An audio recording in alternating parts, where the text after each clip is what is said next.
Bonjour et bienvenue pour cette nouvelle vidéo. Je suis ravie de vous retrouver pour vous parler aujourd'hui d'un livre que j'ai eu beaucoup de plaisir à écrire, même si ça a été laborieux et que ça a pris pas mal de temps. Il s'agit d'un livre qui est selon moi une bible absolument nécessaire à toutes les personnes intéressées par le sujet.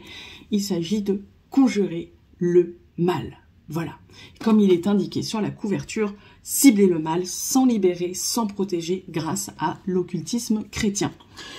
Qu'est-ce que l'occultisme chrétien? C'est ce que jadis j'appelais la magie sacrale, mais étymologiquement parlant, ça ne collait pas. Donc c'est vrai qu'il y a ceux qui disaient « Oh, c'était plus joli, magie sacrale », mais étymologiquement, ça n'allait pas. On va faire une courte explication après à ce sujet.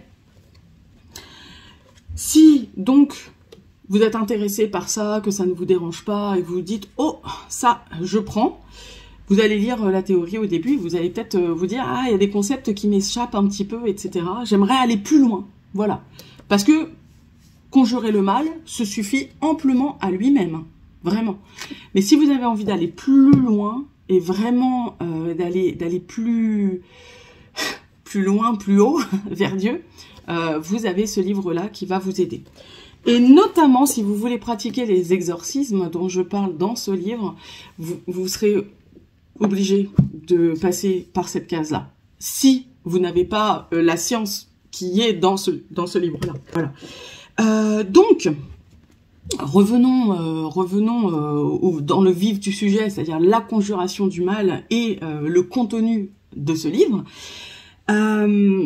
Effectivement, le but, c'est de repérer le mal que l'on peut avoir sur soi ou qu'une personne peut avoir. Donc c'est un livre qui est autant pour les particuliers que les professionnels dans l'ésotérisme, dans l'occultisme, qui souhaitent aller plus loin dans leur pratique et qui souhaitent vraiment être dans la libération. Moi, j'ai pas voulu à la base, tout à la base, ce qui fonctionnait le mieux sur mon chemin, c'était d'aider les gens dans leur vie amoureuse.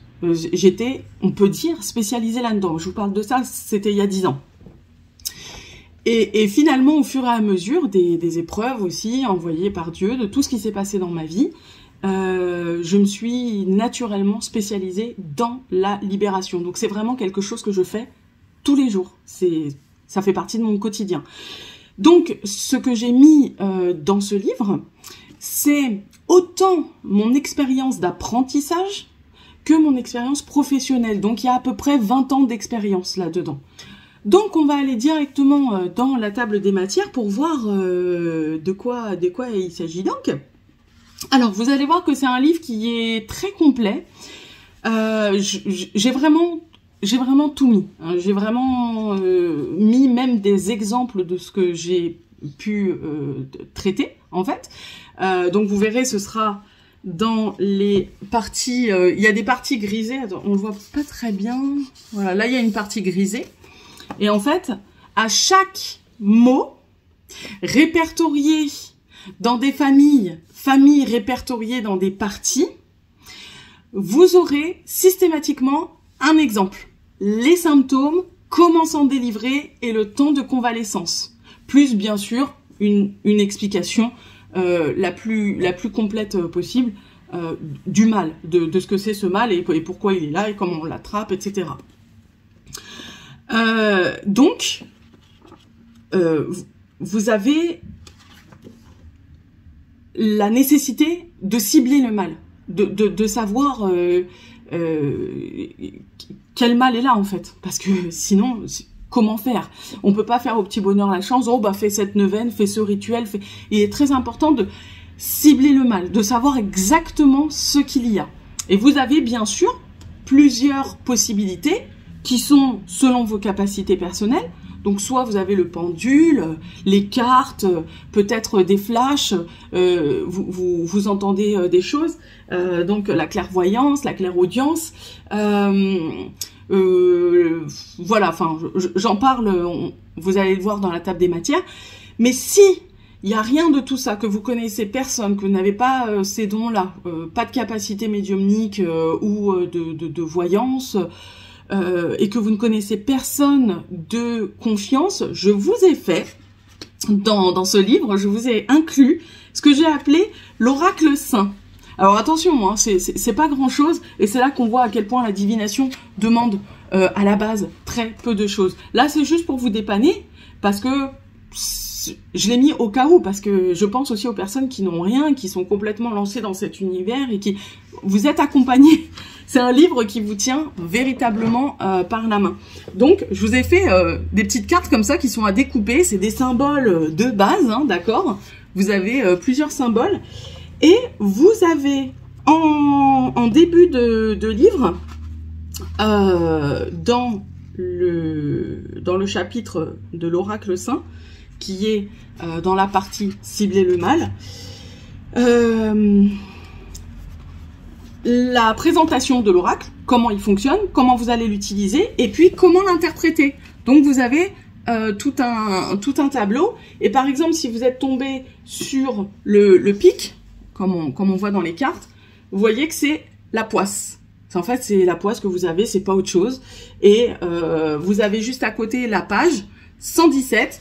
Vous allez à la page 117 et vous allez arriver sur le chapitre La poisse, qui va vous expliquer ce que c'est, comment s'en libérer, les symptômes, la convalescence, et puis un exemple. Voilà. Et tous les exemples sont des exemples vécus. C'est pas du taratata. Alors, la seule chose que j'ai faite pour les exemples, c'est que bien sûr, j'ai modifié les noms.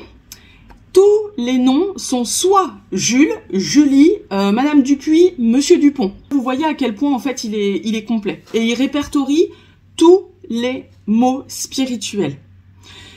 Bien sûr, dans la culture de quelqu'un, dans le patois d'autrui, il y aura par exemple pour le mauvais œil, au moins 3, 4, 5 mots différents pour dire mauvais œil. Bon, moi je l'ai indiqué en tant que mauvais œil, j'ai pas mis tous les noms qui pouvaient exister parce que ça aurait été une liste non exhaustive et pas utile pour le coup. Donc si jamais il y a un mal que vous ne voyez pas dedans, bah rapprochez-vous du mal qui par rapport aux symptômes, par rapport à la liste des symptômes, et puis vous allez dire ah mais ok d'accord, bah chez nous on appelle ça comme ça, donc ok. Moi j'ai juste mis les noms les plus courants quoi, hein, voilà, larves, miasmes, tout ça, ça porte je ne sais combien de noms. Mais il suffit de regarder les symptômes, de voir les exemples, et enfin ça crève les yeux, et du coup, vous pouvez reporter votre propre vocabulaire à la place. Voilà.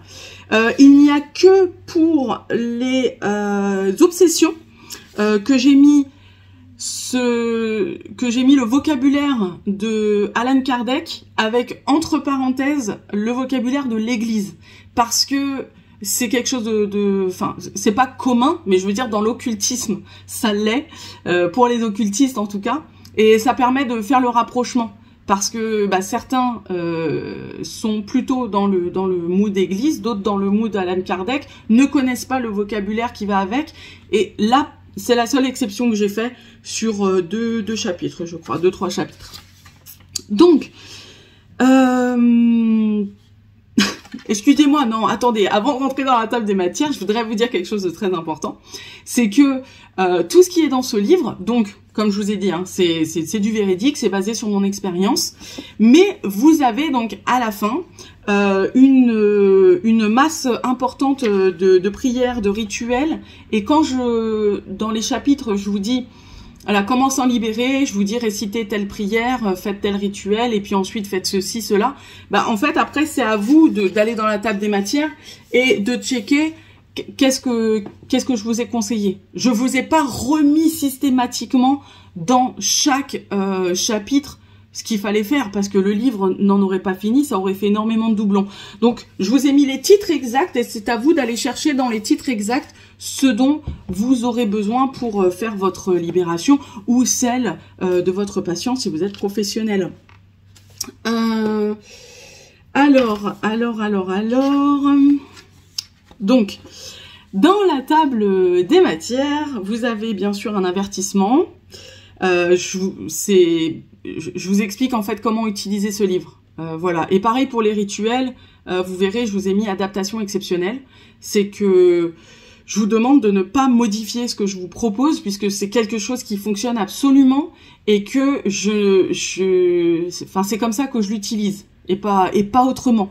Et que, ayant testé et éprouvé plusieurs fois tous ces rituels, je vous recommande de ne pas changer, parce que ça c'est beaucoup la mode maintenant, c'est je vais à l'intuition, sauf que là enfin avec ce livre là on parle de choses extrêmement sérieuses, vous êtes en train de dealer avec des choses que vous ne voyez pas, qui sont pourtant autour de vous, et si vous avez quelque chose qui a fonctionné très efficacement contre un mal qui est capable de ruiner votre vie, la moindre des choses, c'est de suivre au pied de la lettre.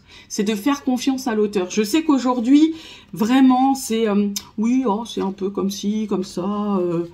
On fait chacun tout ce qu'on veut, comme on veut. Il n'y a, enfin, toute la sacralité de la magie est en train de partir en fumée, comme ça s'émiette, parce que on a décidé qu'on n'avait pas envie de bosser sur soi et de faire des efforts. Ça, c'est le grand mal de l'époque. Je regrette énormément. Mais voilà, pour ceux d'entre vous qui accepteront de suivre ce conseil d'une praticienne avisée, si je puis dire, tout de même, bravo. Non, vraiment. Donc vous avez, on va en reparler après, hein, de toute façon, avec le livre sur l'occultisme chrétien.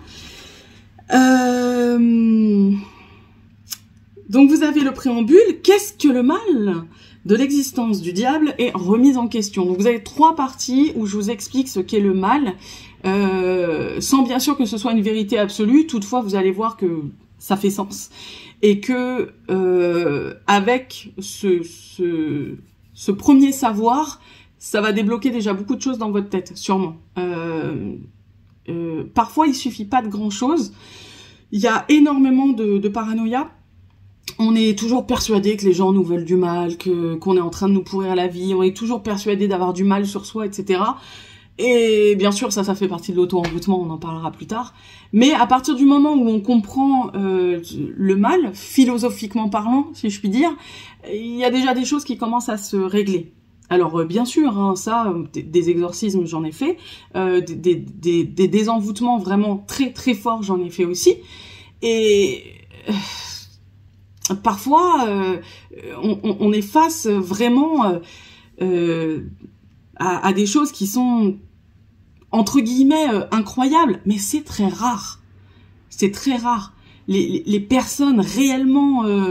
alors quand je vous parle de désenvoûtement, hein, je vous parle bien sûr, hein, de tout ce qui est de mal lancé sur quelqu'un, puisque un envoûtement, bah, vous pouvez avoir un envoûtement pour tout, hein, que ce soit pour l'amour, enfin, d'ailleurs, même quand on fait un rituel d'attraction, on s'auto-envoûte rien qu'avec la visualisation et le conditionnement qu'on se fait, on s'auto-envoûte d'être un aimant. Mais c'est comme ça tout le temps. Donc moi, là, je vous parle de désenvoûtement du mal, hein, quand vraiment une personne a créé un rituel pour ruiner, pourrir la vie de quelqu'un. Ensuite, donc, je vous ai fait une partie qui s'appelle Histoire, la magie et la chrétienté, puisque nous allons travailler avec l'occultisme chrétien, donc il était important d'aborder le sujet. Qu'est-ce que l'occultisme chrétien? Et une petite histoire sur l'abbé Julio, puisque l'abbé Julio, pour moi, c'est un personnage vraiment très important, que je voulais présenter brièvement dans le livre. Mais pourquoi? Parce que dans l'occultisme chrétien, on va faire quand même de l'utilisation des pentacles qu'il a transmis, des pentacles qu'il a mis en place avec son ami, pentacles issus de prières, hein. Il les a pas trouvés comme ça, il les a trouvés, il y avait des prières. Dans un ancien bénédictional, il a pris ces prières, il les a tournées en pentacles afin de créer des talismans. Et bon, voilà, c'est ce que l'Église n'aime pas aujourd'hui. L'abbé Julio, c'est un hérétique pour l'Église parce que, mon Dieu, il a fait des dessins avec les prières. En gros, c'est ça. Hein. En gros, c'est ça. Et puis, comme à l'époque, c'était la grande mode du spiritisme, hein, même Victor Hugo en a fait, tout ça. Enfin, bref, parce que tout ça, c'est la même époque. bon bah le monsieur n'est pas très aimé encore aujourd'hui. Et ce qui est très très très injuste, je trouve, parce que si on met un petit peu de logique, un petit peu de sens dans tout ça, si on arrête de se mettre au mur du dogme, on voit à quel point en fait cet homme-là était dans la vérité christique finalement, et combien de bien, oui, il a pu faire. Donc c'était important pour moi de vous parler de lui et de faire une brève présentation. Ensuite, on a la partie purification et protection. Donc là, on a les papillons noirs. C'est ce que j'appelle les papillons noirs depuis toujours, parce que c'est comme ça que je l'image. C'est toute la merde qui gravite autour de nous, qu'on crée généralement, ou qu'on chope d'autrui. Je vous en ai parlé, je crois, dans ma vidéo concernant les entités parasites. Il y a donc un thème sur l'épuisement. Et pour la purification et la protection, on a la note au sujet de l'eau, diverses façons de se purifier, la note au sujet des enfants, éviter l'exagération et quand se purifier. Ensuite, on a une partie sur la divination où on va devoir cibler le mal. Donc là, je vous parle du don naturel, la médiumnité, la radiesthésie, etc. Et bien sûr, une mise en garde. Et si vous n'avez pas tout ça, il y a l'oracle saint. Voilà. Qui est donc en page 75. Ensuite, on rentre dans une troisième partie, une quatrième partie, qui est conjurer le mal. Donc là, c'est à proprement parler. Alors, je vous parle des prêtres exorcistes aujourd'hui, parce que vous pourriez dire, si vous avez du mal, allez voir un prêtre, sauf qu'en fait, aujourd'hui, ça a changé. Déjà, le texte de l'exorcisme a changé. Ils n'ont plus le même texte qu'avant et ils n'ont plus le droit, les prêtres, de faire des exorcismes s'il ne s'agit pas de démons. Donc en gros, voilà, si vous êtes parasité, si on vous a voulu du mal, etc., eh bien on ne va pas faire d'exorcisme. Alors bien sûr, l'exorcisme, c'est pas que pour les démons. Un exorcisme, c'est aussi pour, c'est tout simplement pour retirer le mal, quel qu'il soit, de quelque chose ou de quelqu'un. Et aujourd'hui, les prêtres ne font des exorcismes que sur des cas avérés.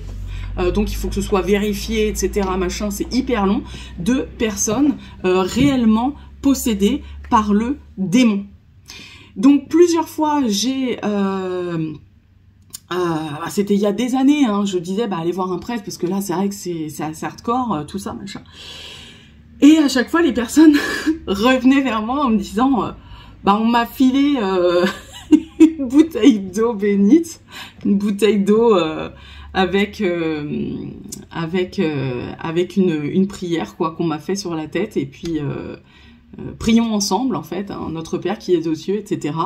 Et puis ils ont filé une petite bouteille d'eau, une petite bouteille 33 centilitres, et puis pouf, voilà. Donc c'est vrai que il y a un côté, on s'attendait à voir, entre guillemets, du fabuleux christique, eh bien, nous sommes un peu déçus. Alors ensuite, vous avez les prêtres exorcistes aujourd'hui, donc au sujet des mots spirituels, mise en garde, encore une fois. J'ai fait beaucoup de mise en garde, mais je préfère materner plus que de raison, parce que il y a vraiment trop de bêtises qui sont faites aujourd'hui, et voilà, je préfère.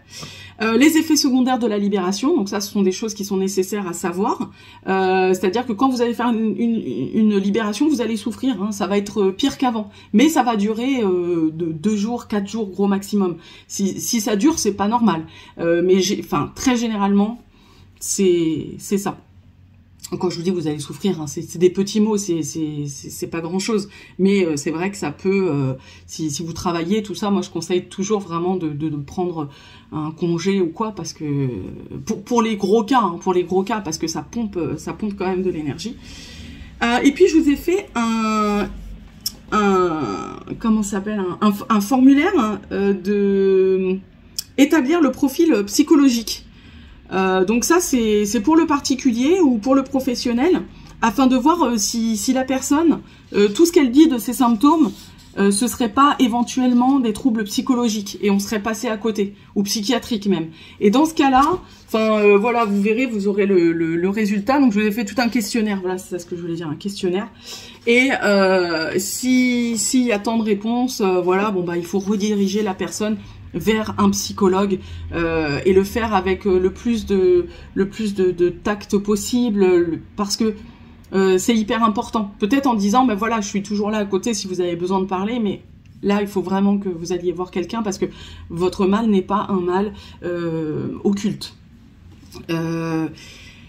Mais ça, c'est très subtil, parce que vous allez voir en fait qu'il y a des gens qui sont qui ont un mal occulte, et que ça donne un aspect de mal psychiatrique et vice versa. Mais ça, c'est avec l'expérience, on s'en rend compte. On s'en rend compte, voilà. Donc moi, si je vous ai fait ce petit questionnaire, je l'utilise pas, je l'ai créé spécialement pour le livre. C'est vraiment pour vous guider, que ce soit pour vous-même ou pour autrui. Ensuite, on a les influences négatives. Ça, c'est une autre partie. Et on entre vraiment dans le vif du sujet de tous les mots que j'ai classés par famille, si je puis dire. Donc on a les influences négatives. Dedans, on a la poisse, le mauvais œil, le mariage spirituel. Ensuite, on a le parasitage spirituel. Là, il y a deux familles. Il y a la famille des entités parasites, les larves, les miasmes, les âmes, les masses énergétiques. On a la famille de la vampirisation, personnes toxiques, calomnie, pervers narcissique, mémoire d'un objet, mémoire d'un lieu, électromagnétisme, pornographie et masturbation, pollution énergétique. Ensuite, on a les arts occultes. Là, on a la famille de l'envoûtement, la destruction, la ruine d'une entreprise. Alors pareil, hein, je reste sur l'envoûtement basé sur le mal. Ruine d'une entreprise, malédiction sur un élevage ou une culture, désir de romance ou désir sexuel, retour d'affection, contrôle et domination, mort et malédiction. Ensuite, vous avez l'obsession, enfin les obsessions, et là vous avez diverses obsessions spirituelles qui sont la tentation, l'obsession simple, la subjugation entre parenthèses vexation dans l'église, l'obsession diabolique, la fascination et entre parenthèses le terme de l'église, possession ou infestation. Ensuite on a la partie des tourmentes nocturnes avec les maris et les femmes de nuit. Alors là on a dans cette famille-là, l'amoureux astral, la grossesse spirituelle, les démons, deux formes de rêve et une note sur la chaos magique très importante. Et on a une avant-dernière partie, ce sont les autres mots, et là on a les liens transgénérationnels, l'auto-envoûtement ou auto-suggestion et les psychoses. Et on termine avec la partie prière et rituel, où là vous avez tout. Rituel de purification de soi, de la maison, vous avez des prières nécessaires, une neuvaine spécifique aux 9 cœurs des anges, rituel de divorce spirituel, rituel pour se libérer d'une entité parasite, de désenvoûtement sexuel, contre une obsession spirituelle, exorcisme et bénédiction d'un lieu, vous avez les différents exorcismes, rituel d'exorcisme d'une exploitation agricole, parce que vous verrez que ça arrive aussi beaucoup. Et puis je vous ai mis en annexe la divination par les cartes, pour vous faire un exemple, une planche de pendule pour voir l'état spirituel, donc ça c'est une planche de radiesthésie plutôt, et puis les cartes de l'oracle des saints que vous pouvez découper. Voilà tout ce que vous trouverez dans ce livre vraiment très complet. Et je voudrais au passage remercier Marianne qui m'a aidé pour la première mouture du livre, parce qu'en fait je savais pas où j'allais, je trouvais que c'était c'était le délire, il y avait tellement trop à mettre.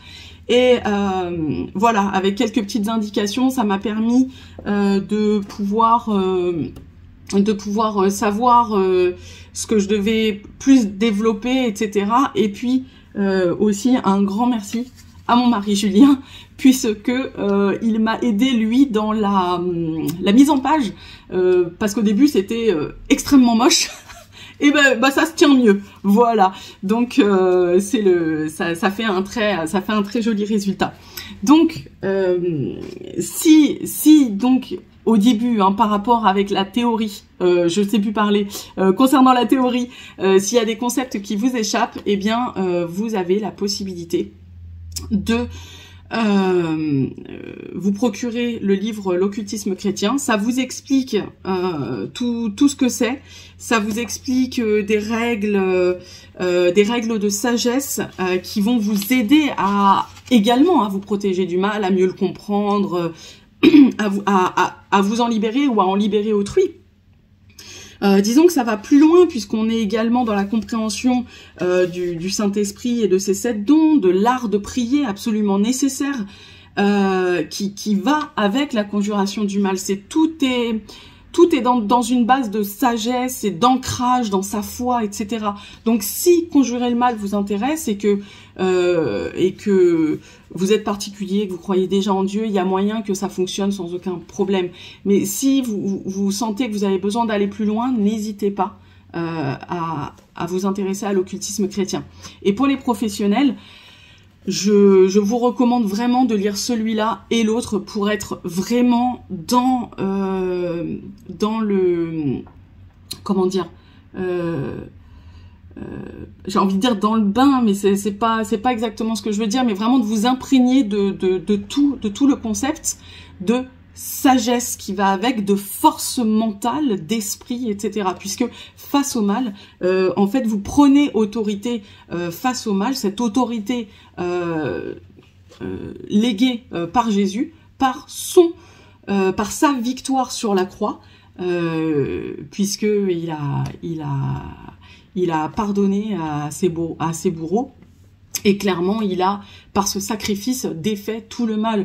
Quand on dit qu'il a racheté les hommes, etc., il a racheté, entre guillemets, le contrat, si je puis dire, c'est des mots un peu lambda, mais il a racheté ça pour que on puisse retrouver notre puissance sur la libération de l'homme faite par le mal. Voilà. Je sais pas si c'est bien exprimé, mais voilà. Et on va juste terminer du coup avec je vais vous lire la 4e de couverture juste ici pour vous laisser un peu avec l'occultisme chrétien une définition un petit peu mieux que ce que je suis en train de faire là en live.